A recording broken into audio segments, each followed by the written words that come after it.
With just a day before campaigns for the Kibra parliamentary by-election officially come to an end, Deputy President William Ruto led more than 30 Jubilee leaders to drum up support for McDonald Mariga. Ruto urging Kibra residents to ditch opposition and join the government by voting in Mariga.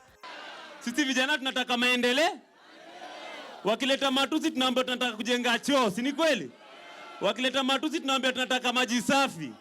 Wakileta matusi tunaambia tunataka viwanja. Kijana wetu Mariga, ingia Kibra, kama ni bedroom, fanya kazi, zalisha maendeleo. Ule jamaa wa kitendawili ananiambia juzi ati mbona wewe Ruto, sasa wewe ni deputy president, mbona hujafanya?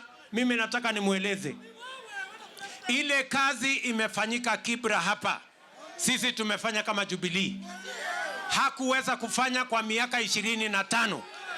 Alikuwa mbunge wa hapa, akawa waziri mkuu, lakini ile choo iko Kibra imejengwa na Jubilee ama haijajengwa na Jubilee? Ule mzee wa kitendawili alitumia daraja ingine inaitwa handshake, sasa hako kwa serikali. Alafu anakuja Kibra anawaambia nyinyi mupige kura ya upinzani. Hiyo ni utapeli, si utapeli? Kama alikuwa anajua upinzani ni nzuri, mbona yeye alihama akaenda serikali? Si tumekuja kwa bedroom. Na hii bedroom ni mpaka tutengeneze vizuri. Vijana wapate kazi, barabara zijengwe na stima zifanyiwe.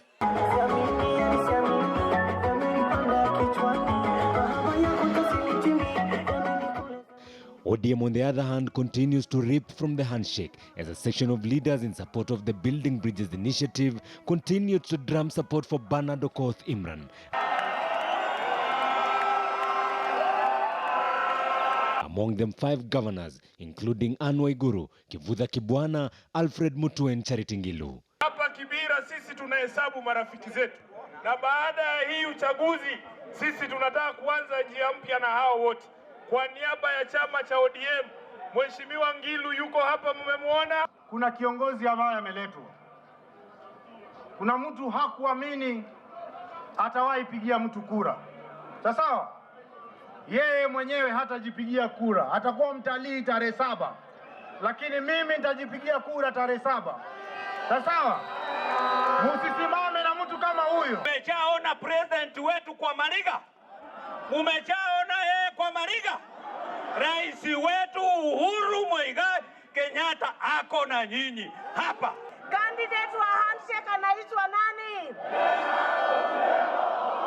Mutasimama na yeye? Mutashikilia handshake? Mutashikilia baba? Na Mheshimiwa Gideon Moi amesema pia tutasaidiana na yeye. So mchunge kura. Mwenye kuiba kura hako hapa. Yeye ndio mtaalamu ya kuiba kura. Mukipiga kura ketini hapo. Timu ni mbili. Moja inaitwa Tanga Combine. Ingine inaitwa Handshake Combine. Sawa? Ndio kwa kiwanja, sivyo? Ford Kenya, on the other hand, was at Lindi. Moses Wetangula and his troops campaigning for Hamis Butichi. Wetangula challenging Kibra residents to liberate themselves by voting in Hamis Butichi. Mtu mwenye anasema ni bedroom yake halali hapa. Yeye analala kwingine, anasema hii ni bedroom yake. Tunawaomba watu wa Kibra, mumetumiwa ya kutosha. Hawa watu ambao mnaona hapa ndio watu wamekuja hapa kwa hiari yao. Sawa?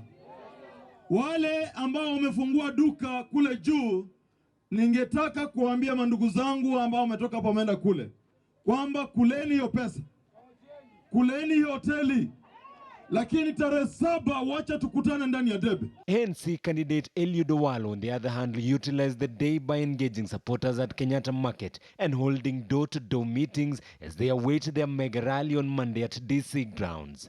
Jeff Kirui, KTN News. And of course, with the campaigns at home stretch, the KTN